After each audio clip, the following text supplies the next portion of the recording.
Well, hello, everybody, and I am thrilled to welcome my dear friend, colleague, and fellow cutaneous lymphoma patient, Ashley Medicks, who joins us from Kukubri in Scotland. And Ash, it's really wonderful. Thank you for taking the time and your willingness to share your experience with cutaneous lymphoma with all of us today. It's a real pleasure, Susan. I have great respect and affection for the Cutaneous Lymphoma Foundation, for the work that you do, for the work that your colleagues do in all the different ways that you help people with information, with support, the research that's being done, the involvement of the clinicians. It's outstanding, it really is. And for me to be invited along to the conference today it's a real privilege, and I'm just very glad to see you and to be here. So what would you like to know? Oh my gosh, where should we start, right? I was thinking about this, and just to set a little bit of context, I thought it might be fun. I'll share a little bit about how we met. I got connected to Ashley through our friends and colleagues at Lymphoma Action, which is the patient advocacy organization in the UK that we work very closely with. And Ash, I think you had done some things with them and some of their projects. And I thought, wow, why did I not know who this person was? How's that possible? And I think I dropped you an email and you immediately responded, which totally blew me away.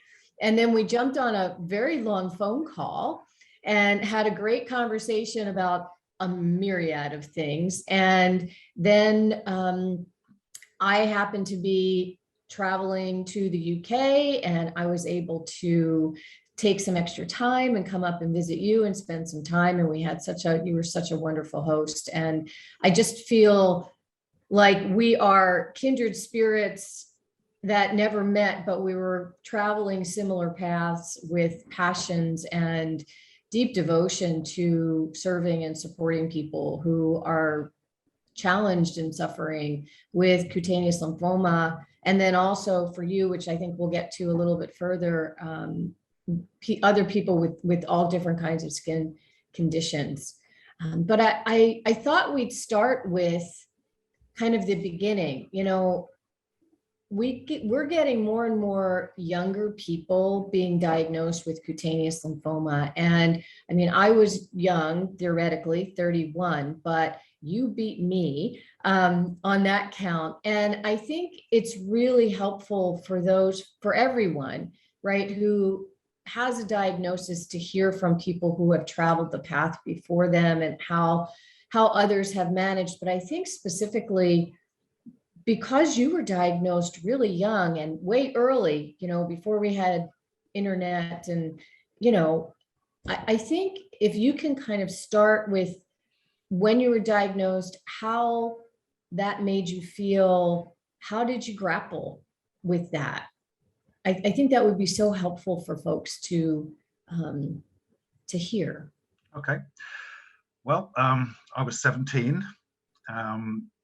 Back in 1970, I started developing some patches on my left forearm. This disease of ours, Susan, cutaneous T-cell lymphoma, mycosis fungoides, non-Hodgkin's T-cell lymphoma, they're pretty much all the same thing, as you know, is a rare disease. It really is. It's not a disease that can be identified purely physically. In order to make an accurate diagnosis, you need to be quite fortunate. Many people go undiagnosed with cutaneous lymphoma, but I was lucky. I took my forearm to the old St. John's Hospital for Skin Diseases in Soho in London. This is was a specialist hospital for dermatology. It's now closed, and it's become the St. John's Institute of Dermatology, based at Guy's and St. Thomas's. It's one of the expert centres in the UK, and I would say in Europe, for any kind of dermatological conditions. So I was lucky. I had biopsies taken from the right places. This is the other thing about going to an expert center with this disease. If even a normal dermatologist sees it, certainly a GP wouldn't necessarily know what it is. They might think it's some sort of dermatitis or eczema or psoriasis even. But if you go to a dermatologist who is unfamiliar with the disease, he's unlikely, if he's going to be doing any kind of investigation, to perhaps take a biopsy from the right place. The right place is an active piece of a lesion. And so, as I said, I was lucky, and I got a diagnosis reasonably quickly from developing these lesions on my forearm. So I was invited along when they got the results of my test, and the consultant that I saw was the sort of clinician who treated information provision at the point of diagnosis in exactly the right way. It doesn't always happen, but typically at an expert center, especially with this disease, if you are diagnosed by a clinician who doesn't perhaps provide the information in the right way, you could well be left a bit scared. And these days you could get onto Dr. Google and get hold of information that is irrelevant to your particular stage of the disease. You can scare yourself and end up in a pretty awful situation. But I was told that I had incurable lymphatic cancer, essentially. It was a cancer of the immune system. He told me it was a blood cancer, but he then told me that that's the bad news. The good news is you'll probably die from something else. Now, to be told that I had incurable lymphatic cancer at the age of 17, and then be told that I'd probably die from something else, that's a really strong piece of good news. And I then asked the question, what can I do to help myself? And he said, look, this is a cancer of the immune system. Just be good to your body, you know, without being faddish. Just do all the things that you know are good in terms of a lifestyle that is healthy. So, you know, a good balanced diet, avoiding too much red meat, lots of fruit and vegetables, drink enough water, exercise regularly, don't get too overweight, and try and avoid bad stress. And so all of these things I took on board, and I started to live my life with this disease, which in my case spread quite quickly. A lot of people with cutaneous lymphoma have a reasonably limited amount of skin involvement. With me, I started developing, and I also have the sister disease of lymphomatoid papulosis. So as well as developing patches and plaques, many of which became thickened, pretty much all over my body within the next 5 years, I also developed papules of lymphomatoid papulosis. So, you know, the good news in terms of the appearance of my skin was that mainly due to ambient ultraviolet, I think, it's never really been a problem on my hands and my face. You know, I've had this whole body highly disfiguring skin disease, which I actually showed to 2.5 million people when I made this documentary for the BBC. But it's not on my hands or my face, and I'm pleased about that. But I was supported by what he said. I went away and started empowering myself with a bit of knowledge by reading up on the condition, and I confirmed that what he had told me was absolutely right, that the vast majority of people who are diagnosed with this disease, who typically comes on in middle to later age, but it does happen with younger people. And as you said, Susan, it seems to be increasingly the case that younger people are diagnosed with it. Why this is, I'm not sure. But and the etiology of the disease is you know, there's no real understanding as to what causes it. So when you have it, you have it. So spending a lot of time about thinking about the cause doesn't necessarily help anybody. And I just got on with my life. And the life that I've led, I must tell you, and with this Damoclean sword hanging over me that I might not get if I was unlucky, and I was in the small percentage of people to go on to develop active or aggressive end-stage disease. This thought that I might not get my 70 years and 10 concentrated my mind wonderfully not to waste time. And I, as a result, I think I've packed 3 or 4 lifetimes into the 51 years I've lived with this disease since diagnosis. And I have the disease to thank for that. Don't get me wrong, I would rather not have it, obviously. But that's the good news. I have done so much with my life that I'm absolutely convinced I would not have done had I not thought, hang on a second, I might not get my full lifespan. I might be one of the unlucky ones. And so that's the good news in terms of how I reacted to the diagnosis. Wow, I really applaud you, because I think at 17, I'm not sure I would have had such a positive reaction, right? But wow, what a way to take really what you say, bad news, being able to weigh kind of both sides of it. Well, you have this incurable cancer, but you're probably going to live a normal life, or you're not going to die from it. So then I think that's such a beautiful message, though, for anyone that's diagnosed. It's how to interpret that for yourself, and then how do you then approach your life with and I think in your case was vigor and zest and joy. And I know you had some amazing adventures. You had shared with me your trip with your beautiful wife Jackie in Africa, where you took your camper, I think, and drove all around Africa. And like you said, wow, you really kind of took life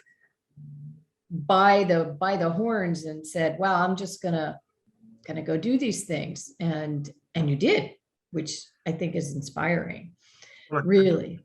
Not only in terms of the recreational side of life, but I actually took risks in business that I might not have taken.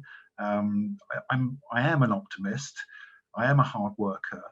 And I'm what's called, or it used to be called an innovative entrepreneur. So I just love to, when out walking with the dog, come up with ideas for new businesses. And I'll give you an example. Back in 1982, when barcodes started arriving on products and barcode scanners started turning up in supermarkets, I had this idea, hang on a second, if you put a barcode on a next day parcel, you could track that parcel electronically, as opposed to people reading labels in depots and hopefully putting your parcel on the right conveyor belt for the next stage of the journey. I remortgaged our house. I took a really big risk. There was no software. There was no companies doing this. The software that I developed came through a guy I found who just retired from the MOD, the Ministry of Defense. His whole career had been to write software to track missiles. I read an article in Scientific American about this guy, and when we needed the software, I found him and I knocked on his door and I said, could you write software to track parcels? He said, nobody's done that. I said, that's why I'm here. And 2 years later, his software was in a £6 million corporate headquarters at Heathrow Airport. We'd recruited 550 transport companies to collect and deliver parcels locally. Took a really big risk, but it paid off. And it enabled me to buy a 911 Porsche, which I went motor racing with. Thoroughly enjoyed that, sold that car, bought the motorhome, and as you say, we did 2.5 years around my birth continent of Africa. I was born in Nairobi. My sister was born there. My dad grew up in Kenya, as he always called it. He never called Kenya. Tanganyika was always Tanganyika. It never became Tanzania in his mind. An old colonial guy. But we did things on that trip, and our friends before we left said things like, "You're crazy. You're heading off with your frisbee playing pooch and your beloved wife, and you're taking this camper around Africa. Don't you know that there's wild animals, that there are things that can kill you, there are bandits, that there are all sorts of things that could go wrong? We had the best 2.5 years of our lives. We did 30,000 miles, heading off in the bush every night, surrounded by elephants, lions, rhino, giraffe, you name it. Getting close to the Bedouin in Egypt, getting close to the Maasai, a life-changing experience. And again, I don't think I'd have done that had I not had cutaneous lymphoma." Wow, which I think you are our Indiana Jones. You know, I really see you in that sort of adventure, and I think, you know, even if many of us can't quite take those kinds of risks, but I think the message is, you know, live your life and do the things that you love, the things that inspire you, the things that you want to do. Don't put it on hold, and don't wait. And you know, we've got to learn to live with the disease and all of its iterations and things. Go ahead. Well, no, but just, you know, Yeah. coming back to living with the disease, the ways in which people cope, first of all, with the diagnosis, with that kind of information, which for a lot of people can be very, very difficult. And I'm privileged, as you know, to have been, you mentioned Lymphoma Action. I've been associated with them for the longest time. There was a time when I needed the help of their helpline, and I reached out to the Lymphoma Association, as it was then, and I received help that was remarkable. And I, you know, as a result of my association with them, they asked me, because of my knowledge of the disease, I've studied this disease for 40 odd years, but I've been a buddy with Lymphoma Action now for I think 23 years. And as a result of that, every time people phone this charity that deals with all types of lymphoma, with this rare form of the disease, cutaneous lymphoma, because they know that I have a detailed working knowledge of it, they refer those people to me. So I'm in the rather unique position of having spoken to 130 plus people with this incredibly rare cancer over the years. And because of the nature of those calls, when they come through on my helpline, we might get on to talking about the helpline that I run at some stage. Those calls are different because of my knowledge, because of my sensitivities. I have become very close friends with many of those callers. Some of them, unfortunately, had aggressive disease and succumbed to the lymphoma, and that's obviously incredibly difficult. But I'm absolutely privileged to have been able to share the experiences of people who have the same cancer as me, and receive the knowledge from them as to how they've coped with it. And as I said, how people cope with the diagnosis, how they cope with the physical manifestations of the disease, depending on how much skin involvement they have, whether or not they suffer with itchiness and succumb to that and end up with blood on the sheets and all the other difficult things that people have to cope with, even if they have persistent early stage disease. It's different in every case. But I am so fortunate, Susan, and I spoke about this when I made the documentary for the BBC. I am so lucky to have Jackie in my life. You know, anyone who is living with this diagnosis alone, who is unsupported, is having to cope with something in ways that I find difficult to understand in comparison to the support that I've had from Jackie. She actually spoke in the documentary about how she feels about the way my skin looks. She has never, ever let it bother her. Physically, we have an amazing relationship. I'm not so sure I'm supposed to talk about that sort of thing in this kind of Zoom call, but we do, and I celebrate that. My body, which, as I said, I showed to 2.5 million people on BBC television back in 1995, is awful. My skin looks appalling, but she has never ever let that bother her. And the way that affects me is remarkable, because it doesn't bother me. You might find it strange for me to say that, but it doesn't. And it never really has, because of the support that I've had.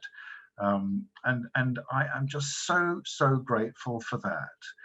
And I suppose, knowing that skin-directed therapies are available for persistent early stage disease is something that people will take advantage of if they feel that, when clinicians offer skin-directed therapies to persistent early stage disease people, the choice as to whether or not to have those treatments is up to the patient. But very often patients feel as if they don't really have that choice. That if a doctor says we have these treatments and we can improve the look of your skin, they go ahead with that without knowing that they have the ability to decide for themselves whether or not it's something that is going to be a course of action which is good for them.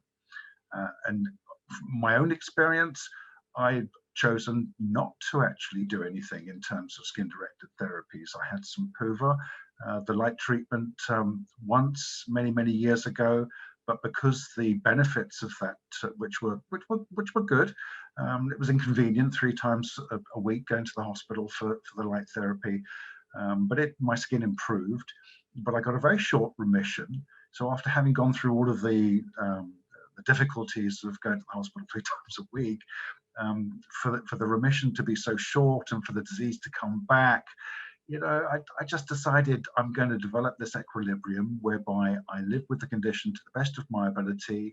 I just do nothing. I don't even go to the doctor to have my lymph nodes palpated every 6 months, which is what a lot of people do. Because I having lived with the disease for 51 years, I will know if it progresses. I will know that if there are changes that need to be addressed by the medical profession, and I of course will go to an expert centre. I will go and see one of the top people in the world, I would say, Sean Whitaker, who's now become a friend because I've known him for so long. I've known Sean since he was a junior doctor, rising through the ranks of junior doctor through to now Professor Whitaker. But I have chosen personally not to do anything, and that works for me. But it's got to be a personal choice for other people. Yeah, and I think that's there's so sorry, my child has interrupted us. I tried to close the door and keep him out, but he likes to be here.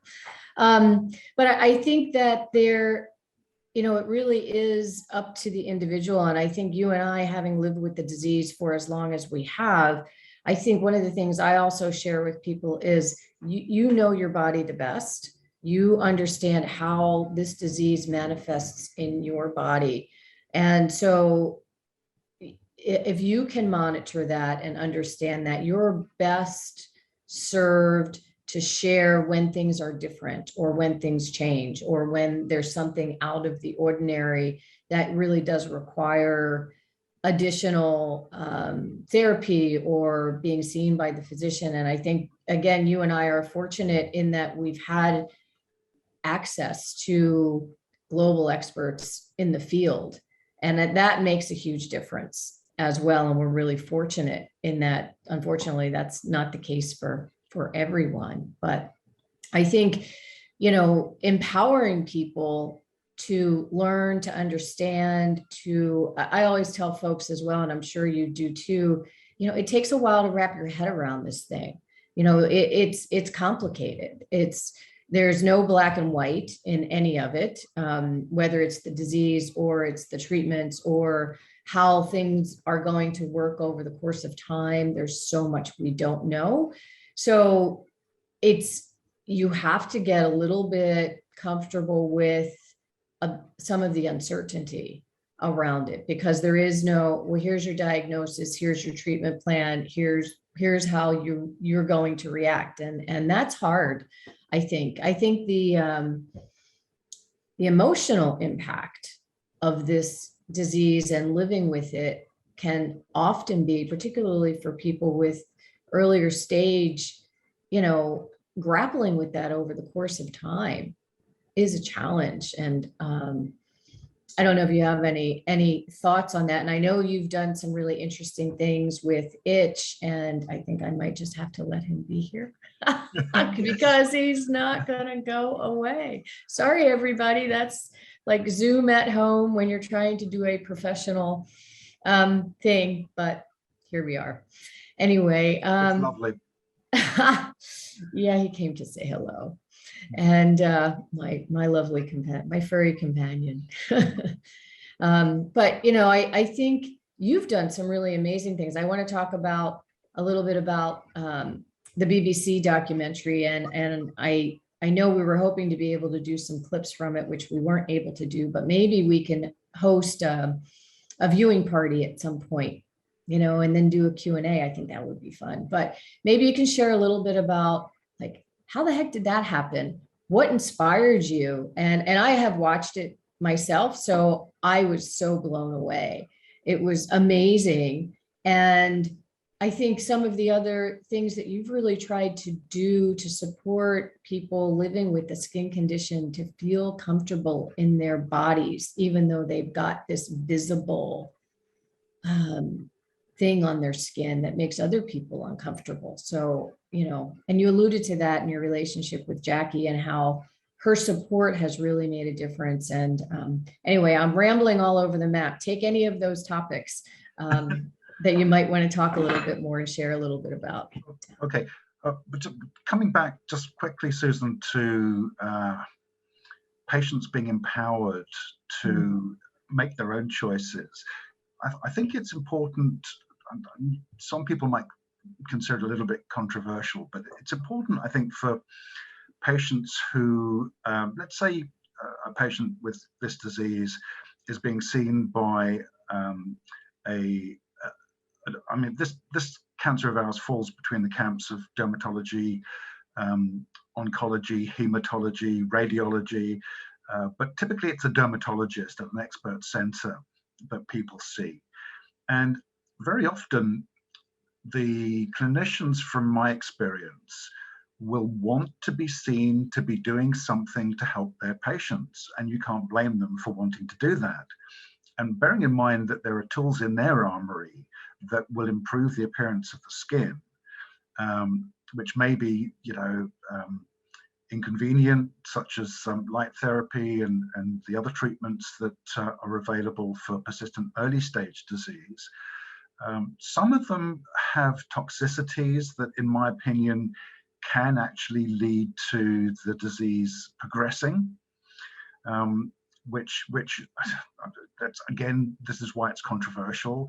But having spoken to so many people over the years who've had experiences with treatments that in themselves have side effects which might destabilize the immune system, my opinion is, if somebody can cope with the physical manifestations of the disease, the way in which these plaques and patches look, then they need to ask themselves the question, I know there are therapies available that I can have that can improve the appearance of my skin.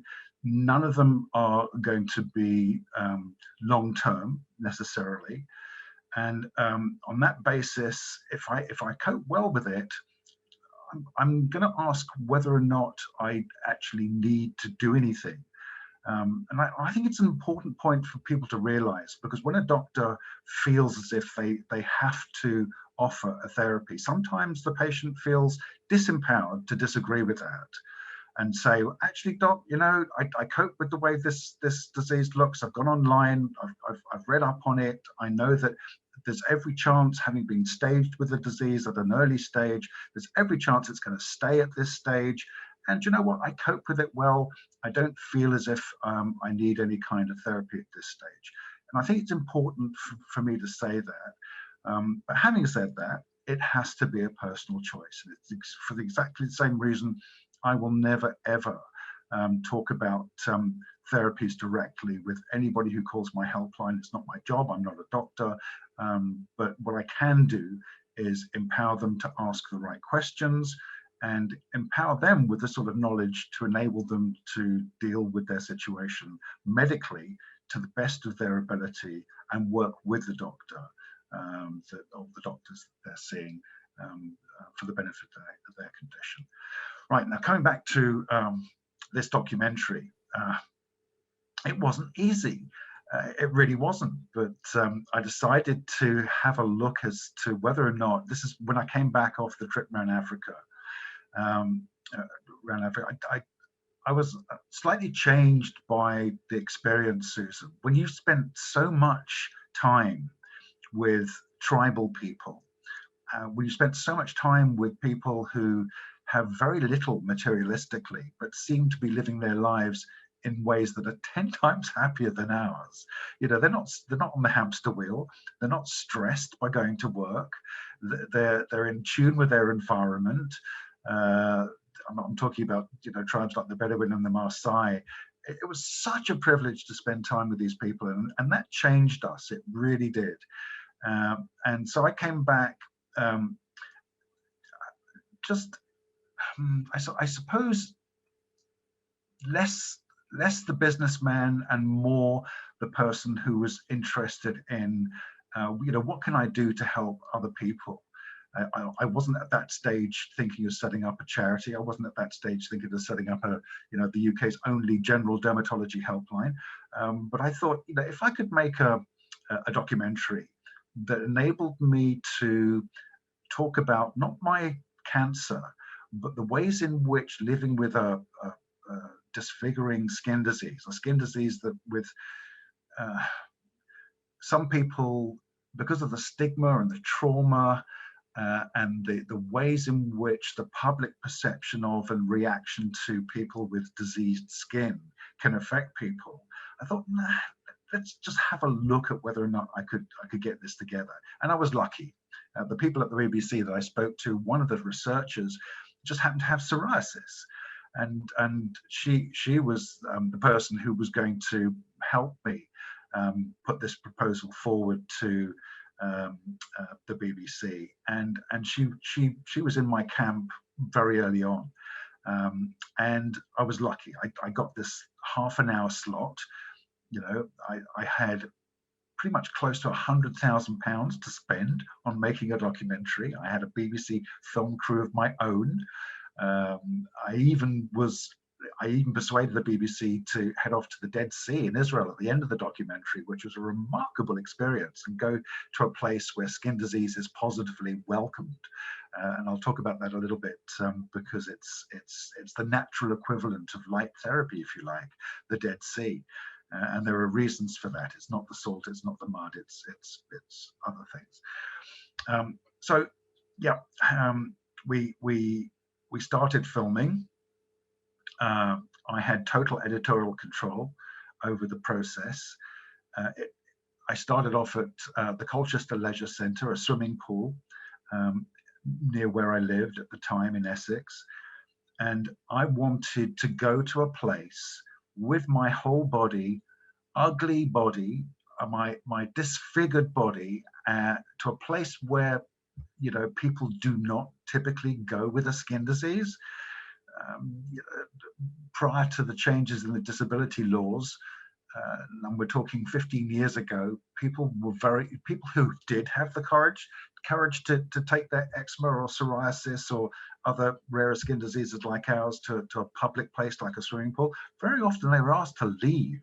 You know, parents with kids in the water would complain. There's a guy over there with this disease. I'm really worried my kids could catch something. Could you ask them to leave? And they would be asked to leave the pool. So I ended up at, as I said, swimming pool, a place where typically you don't see a lot of skin disease for the reasons I've mentioned. And I was filmed in the changing rooms.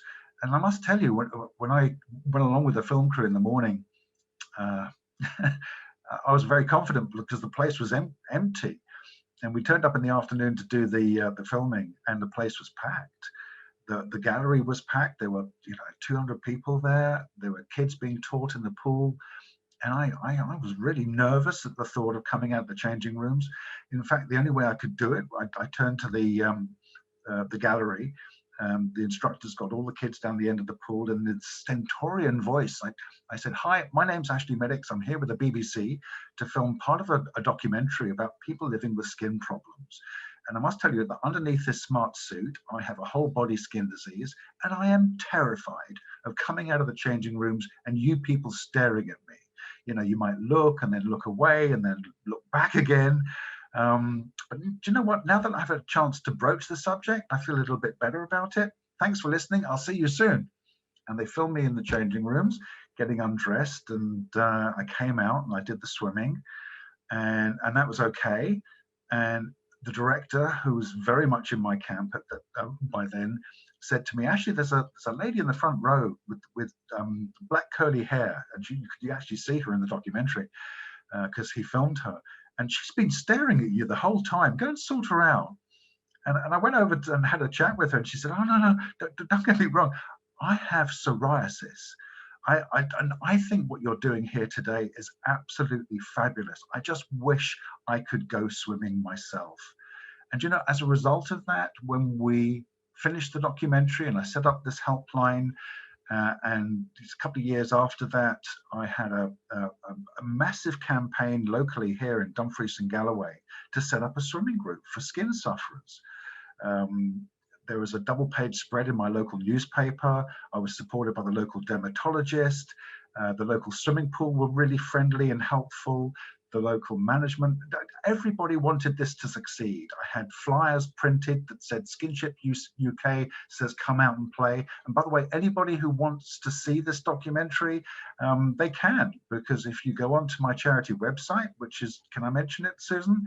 It's www.skinshipuk, that's SKINSHIP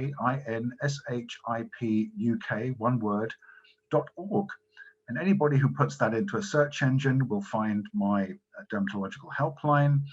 And there's a banner there that says Scratching the Surface. Click on that banner and you've got that half-an-hour documentary. If you want to watch me taking my clothes off at the Dead Sea and at a swimming pool, feel free. I thoroughly enjoyed making it. As I said, 2.5 million people watched it. It was pick of the day in the Times newspaper. It was well received, well reviewed. And it led to the work that I've now done for 26 years, running this country's only general dermatology helpline, which is the best thing that I have ever done in my life. And it's a total privilege, I must tell you, to receive calls on a daily basis. And there are millions of people in the UK alone, Susan, who have not just cutaneous lymphoma, but eczema, psoriasis, 5 million with eczema, 1.5 million with psoriasis in the UK. If you add on acne and rarer diseases like ours, that's approaching 10 million people in this country alone who have skin diseases. And there's one general dermatology helpline, and that's me. And I'm a one-man band working from home.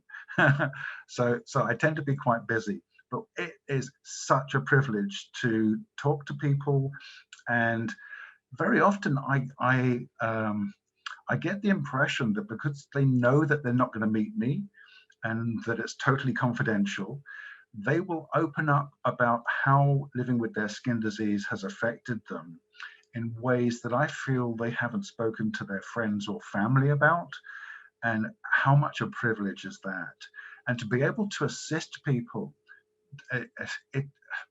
in ways that I think sometimes, because of what people tell me, when the call is coming to an end, they very often people will say very kind things, and to be able to put my head on the pillow at the end of every day and to feel as if I've made a difference in someone's life, a positive difference, oh my God.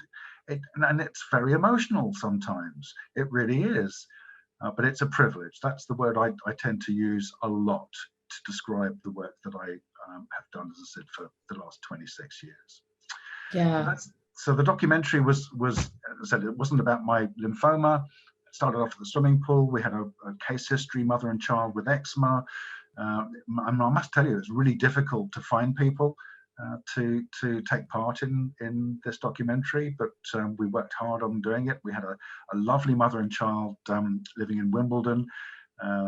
Stacey was, I think, 4 at the time.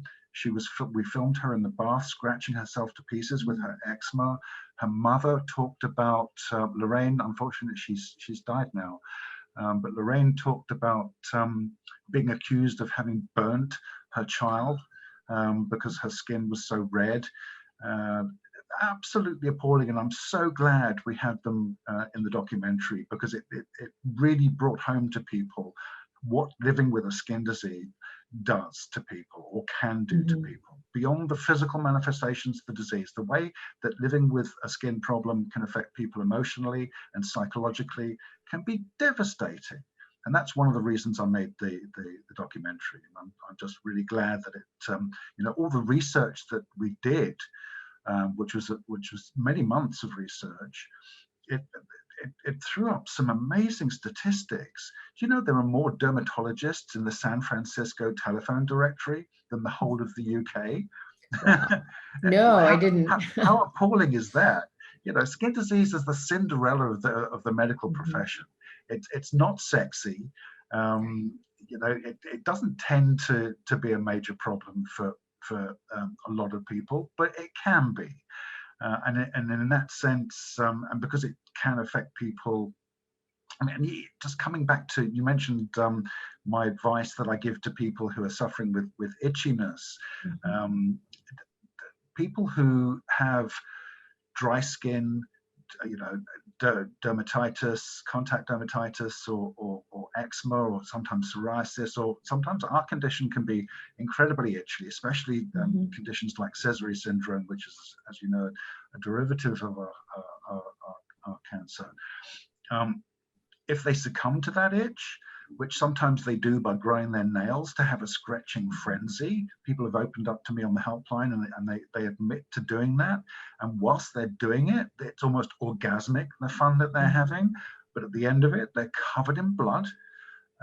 They've done that to themselves. They're very, very sore. They're risking infection, including things like sepsis, which can be life-threatening. And that can be awfully difficult. So I spend a lot of time on the helpline counseling people as to how they can beat the itch scratch cycle, which can be amazingly habit forming. And there's so much advice that can be given to people to break that cycle and to help them not to scratch. So that actually takes up quite a lot of my time on the helpline, as you can imagine.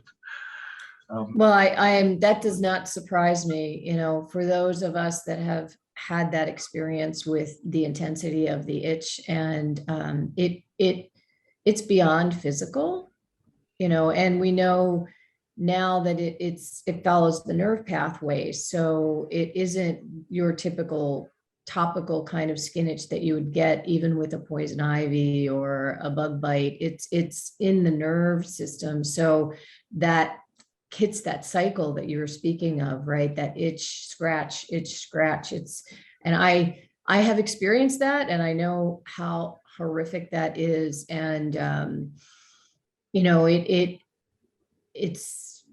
it's hard. Well, beyond it's fascinating. The nervous, the link between nerves and skin is incredibly intimate. I'm sure you're probably aware that diseases like eczema and psoriasis very often are exacerbated by stress. And the reason for this is to do with the fact that when we're a ball of cells traveling down to be implanted in our mother's womb, the exostructure of that ball of cells, the outer structure, contains 2 types of cells: nerve cells and skin cells. So from the very first days of life, there's this intimate connection between nerves and skin. And that's why if people do suffer from stress and they have psoriasis or eczema, it can be exacerbated and lead to much more in the way of itchiness and difficulties associated with that. But it's an amazing quality of life issue. And a lot of the time on my Helpline, I spend empowering people to get the best out of their dealings with doctors. I will advise them, for example, to write out a list of questions before they go and see their doctor. Because very often when we're in front of a white coat, especially if we've taken our clothes off and we're a little bit nervous or embarrassed, questions that we have in our minds before we go flying out the window, and we come home having waited for that appointment, sometimes for months, kicking ourselves that we forgot to ask them this, that, and the other. So I always advise people to write down your questions before you go. And these days, take your phone with you. Press record when you go in. It's your body that's being discussed. And if you press record, you come home with the consultation there to listen to, so that your recall is 100%, and that can be really useful as well.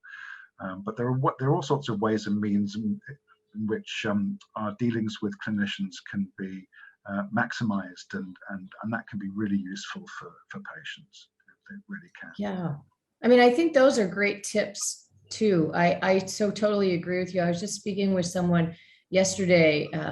Someone was asking me about, my early diagnosis. And I said, well, I had been to 5 different dermatologists, and I was there in my lunch hour on a referral from a friend, expecting the same kind of response, right? And then this particular dermatologist came in, had studied with one of the experts in cutaneous lymphoma, knew what she was looking at, did a biopsy, which I was totally not expecting, and then said, I'm pretty sure, you have mycosis fungoides. I'm sending you to this expert in the field.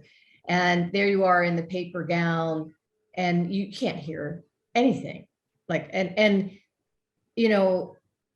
all new terms. They're long words, they're science gobbledygook. And I think that's where what you do and what we do, and there's a new group in the Netherlands that's serving cutaneous lymphoma patients. We talked to Mickey and her lovely husband, Tan, last evening, Friday night, and she shared her story. She's a Sézary patient. But, I think having access and places where people can call and have that kind of one-on-one conversation where they feel comfortable and they're not in that stressful physician's office, and you can kind of walk them through, well, this is what they meant, or, what does all this stuff mean? Why should I be concerned about this? What are the, I think that's a really important role that we get to play. And as you say, I mean, I feel the same way. It's such an honor and a privilege. Like, who gets to do this for the disease that I have, to be able to serve and support other people and share what I've learned along my 30 odd years of living with this, and then meeting and connecting with other people, which is so amazing and fabulous. And I'm now on a mission, to really create this global movement to connect those of us that have been diagnosed with cutaneous lymphoma, because, I'm sure you get calls from people from all over too that happen upon you and find you. And that's one of the reasons why I'm so excited to be able to do this program today, to be able to start to pull everybody together, because I think then we can also begin to understand common experiences, common ways of managing. We can help serve and support each other, and then share that with the clinical community and the research community, because that information on real living with this disease is important, as important as the research to understand the disease biology and progression and so forth, and the therapeutic pieces. But it's, what's it like to live in the skin of somebody with cutaneous lymphoma? And, it's, there's a lot of work to do, but this is a start. And what I find so enheartening is the fact that over the last few years, Susan, there actually has been quite a radical change in the way that doctors are listening to their patients more. especially expert patients who've lived with this for a long time, and to people like us who've empowered themselves with knowledge and also had the privilege, as I've mentioned, of talking to a lot of other people with the disease. You know, we do have things to say about how we live with this condition that could well be beneficial as far as the doctor's concerned. And the fact that they're listening, I think, is brilliant. The ways in which we support each other, especially these days with social media, and I'm sure you're aware of the ways in which, for example, there are, I think, 5 different Facebook groups dealing with lymphomatoid papulosis, cutaneous lymphoma, mycosis fungoides, and I'm linked with those because people have found me through them. It can be a little bit difficult sometimes because on Messenger, when you're having a private conversation with somebody, and because of the time difference, if I'm supporting somebody in the States, for example, and it's convenient for them to talk to me, it might be 2:30, 3 o'clock in the morning here, where I should be in bed, but I'm talking to somebody who's having a hard time. You know, and some of the people that reach out to me, unfortunately, are in that tiny percentage of people who do go on to develop progressive disease, and you know, it's difficult. But the ways in which social media can help us support each other is fabulous. It really is amazing, and it happens every day. And more people are using it in ways that I find so refreshing. But just coming back to the doctors for a second, when someone's diagnosed, Susan, and they leave that consulting room, and they leave the consultant behind, and if they're in a bit of a state, very often it's a nurse that's outside who will pick up the pieces. And I was privileged, and we've met at conferences where we've been invited to talk to doctors. And one of those meetings at Newcastle, you might remember, I was asked to talk to clinical nurse specialists, and I was really emotional at the beginning. There were like 35, 40 clinical nurse specialists in front of me, and I just went out of my way at the beginning to just tell them how important their work is. Because when a patient realizes that they can pick up the phone to a clinical nurse specialist, someone who deals with this disease every single day of the week, and who will have an answer to a question that is incredibly relevant to that particular patient at that moment in time. And you can't always phone a consultant. You know, they're not the most easily approachable people. Some better than others, but typically, you know, it's difficult. But when you've got a clinical nurse specialist that's assigned to you, so you have a number to phone, as I said, I went out of my way to tell these people how much their work is appreciated. And you know, there were tears in my eyes when I said that, because it really is important work that they do.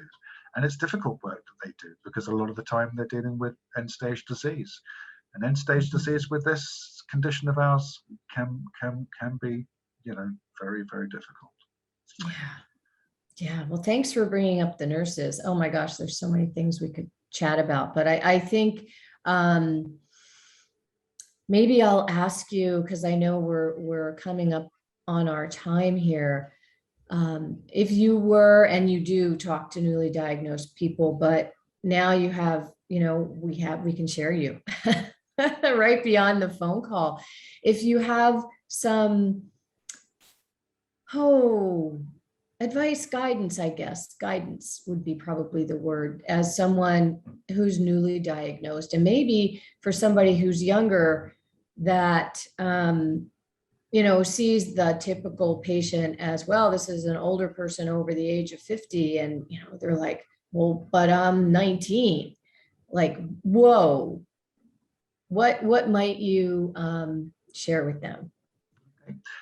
I would essentially share with them the good news. And the good news is, if there's a cancer to have, then this is the one. You know, it's never going to be the sort of news that people are pleased about. But if you're going to be diagnosed with a cancer, because the vast majority, and the latest statistics are well over 90% of the people with this diagnosis, and some research that I've read recently says it's over 95% of people diagnosed with cutaneous lymphoma will have nothing but what they call persistent early stage disease. And that will affect people in different ways. Some people, as we've mentioned, will have just a limited amount of skin involvement, just a few patches. Others will just go on to develop more extensive disease, like my own, patches and plaques that are thickened, and that's perhaps a little bit more unusual. But that's the good news. You've got cancer, but it's very likely that you will have, or that you will live, a normal lifespan. Mm-hmm. So if people fully understand that, and they don't go on Dr. Google and get up pictures of end-stage disease and scare themselves silly, which some people do. You know, I had a caller on from Lymphoma Action, and I must tell you very quickly, I couldn't talk to him for the first 4 calls that he made because he was crying hysterically and he just couldn't speak. And the 5th time he called, he enabled, well, he was basically he told me the news that he'd just been diagnosed, but he'd been diagnosed at stage 1A disease. And within 10 minutes of a conversation with this chap, who was a very intelligent guy, he was a researcher, he had 3 degrees, he calmed down and he received the good news. And he went from someone being incredibly scared to someone who was empowered with the knowledge that, yes, you've got incurable cancer. And by the way, they're working on treatments for this disease. And God bless the people who are doing research into developing specifically targeted approaches to the disease that go way beyond the blunt-edged tools of radiotherapy and chemotherapy. You know, when you're talking about stem cell therapies and immunotherapies and all the different very sexy novel therapies that people like Sean Whitaker and his colleagues are working on, and we're in touch with that research, and we try and get our head around reading the results of clinical trials into developing these amazing therapies that help patients in ways that weren't available a few years ago. More power to their elbows. So that's what I would say, Susan. You know, this is the cancer to have.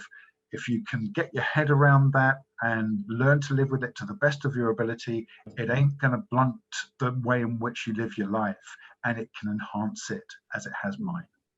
Oh, wow, that's just beautiful, Ash. I hope we can do this again.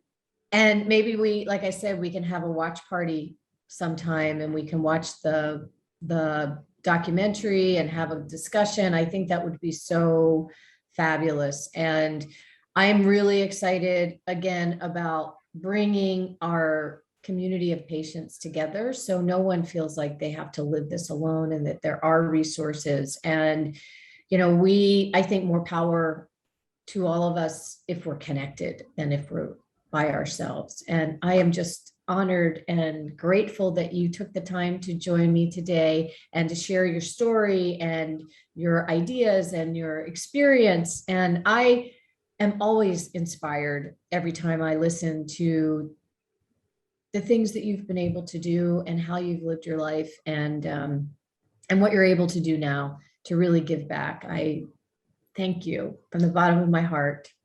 Well, you're so welcome. And as I said, it's just a joy to talk to you, to see your lovely face. Likewise. And I must take the opportunity, Susan, of, you know, your ears must burn on a regular basis, because I mention your name to so many people. I mentioned the Cutaneous Lymphoma Foundation to a lot of people, even though it's not in my country, it's across the pond. The work that you have done on a personal basis, and I know you have help there. You've had all sorts of help from your colleagues over the years, but you are a one-woman tour de force. Well, thank you. No, you really are, and I just wanted to take the opportunity of saying that because you're just fabulous, Susan, and it's so good to know you, and I love you. Likewise, likewise, and together we're going to do great things, right? It's all Yep. about power of all of us together. So thank you so much. Enjoy the rest of your day, and I look forward to catching up with you again soon. Brilliant. Nice to see you, Susan. Take care. Yep. Stay safe. You too. Bye. Bye. Bye.